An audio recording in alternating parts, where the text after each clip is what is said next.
Yep. How's everything going? Hey, how's it going, man? Thanks for taking a few minutes. I know you got a long night there of work and stuff, so we appreciate you taking a few minutes. No, it's never a problem. Glad to have you. Can you hear us? Yes, I can. Okay, got you there. So tell us about what it's like being around high school football again. It's been a few years for you.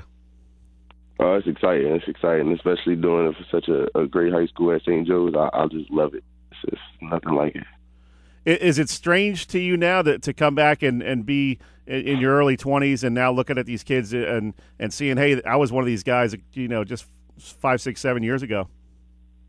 No, that's the really crazy part about it, that you look at these guys and you say that to yourself that you were just one of them.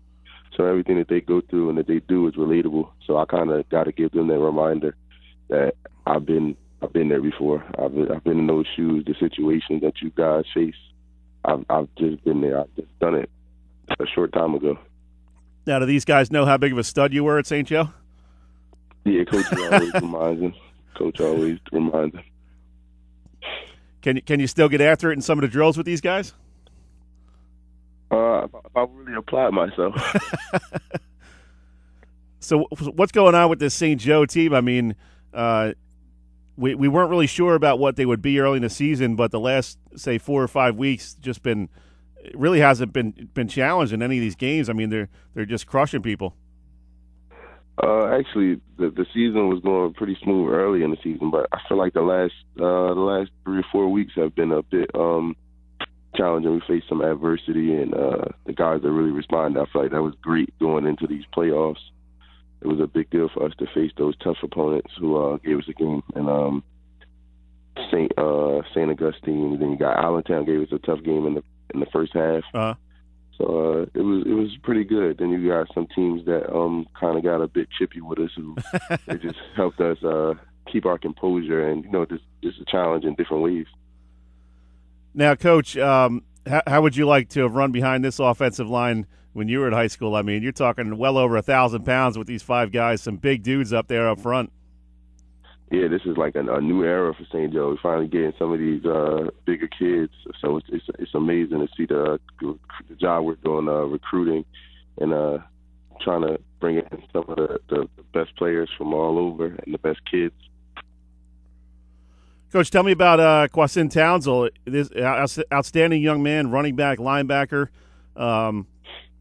just having a tremendous career over there at St. Joe. And really a nice kid, a humble kid. It seems like he's sort of the rock of that team. They kind of follow his lead.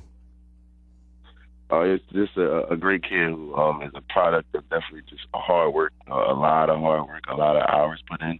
And it's paying off for him. And, he's the guy right now running behind that huge O-line, he and Jada Vire. And speaking on him, I definitely got to congratulate him. He picked up 2 scholarship offers from Villanova and Fordham. So he's definitely getting it done for us and definitely not going unnoticed. Talk with Kaiwan Lewis, former St. Joe star, who's now back as assistant coach. Coach, how did you end up back at St. Joe? Tell us a little bit about that journey from Rutgers and now you're back at St. Joe. Well, I was always looking into to coaching, and there was a couple of schools that had reached out to me, but I actually ended up going to speak with Coach Sacco, and I felt like it was best to just go through it back at my high school and give it back to who gave it to me first. Now, tell us about a little bit of your journey post-graduation from Rutgers and trying to make the NFL. I was reading a story about you online about, working 2 jobs, driving 3 hours up to a training facility each day. I mean, so much went into that. I don't think guys really understand what it takes to get to that level.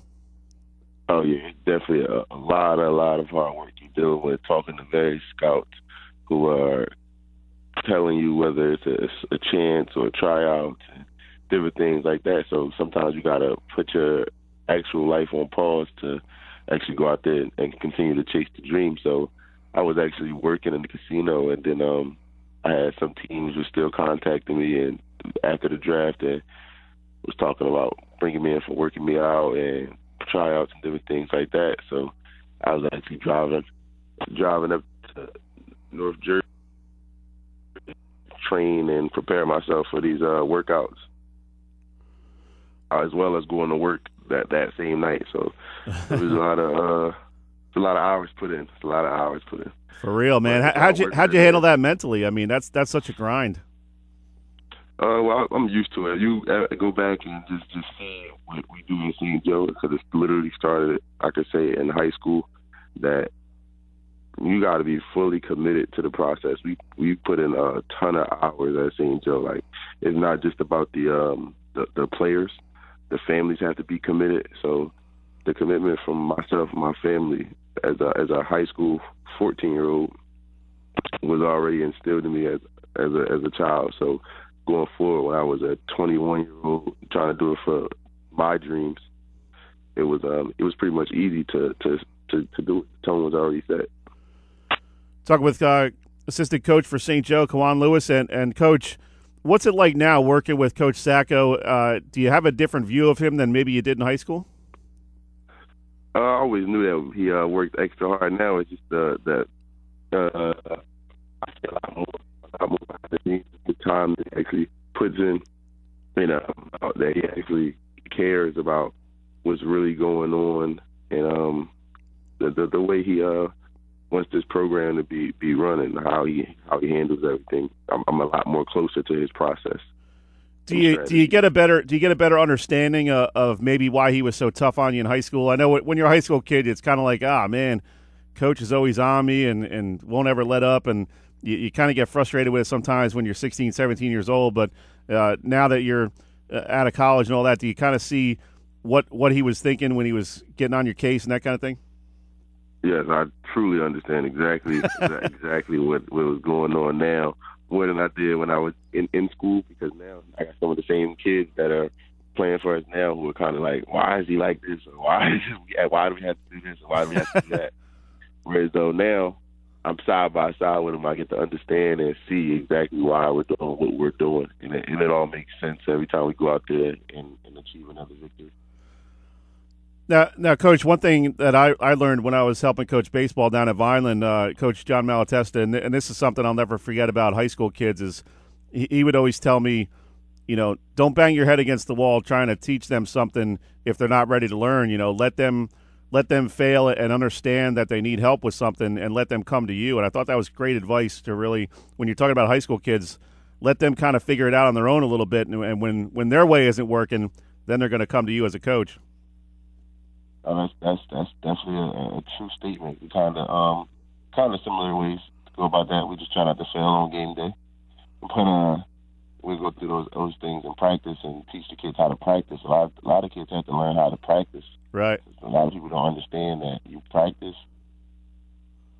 So I kind of, throughout the different games or throughout different scrimmages prior to the season starting, I like to go through things in practice and then pull it up on film and say, see, when you were doing this in practice, it transferred over to the game. And a lot of times, like I would say to some of our DBs in practice, don't look back, because that's when receivers create separation, and then when we get in the game, the same guys that might look back, the separation comes in the game, and that's what I'm able to tell them. See, this is why I say don't look back.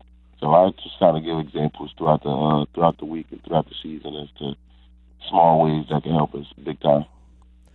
Now, Coach, you're out there every Friday night with the St. Joe football team. How much do you miss it, man? How much do you miss putting on the pads and helmet and getting after it in high school football? I would give anything just to play one more time. Just one more time would be just more than enough. It goes by so fast, and I try to stress that to the seniors that every time you're out there, it goes by in a snap of a second. You could very well be done. You never know when your last game is.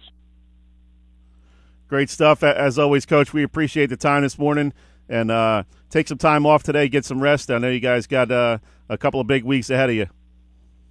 Thank you. Appreciate you having me. Thanks, Coach. Hey. That was Kaiwan Lewis, outstanding player at St. Joe, and now he's back as assistant coach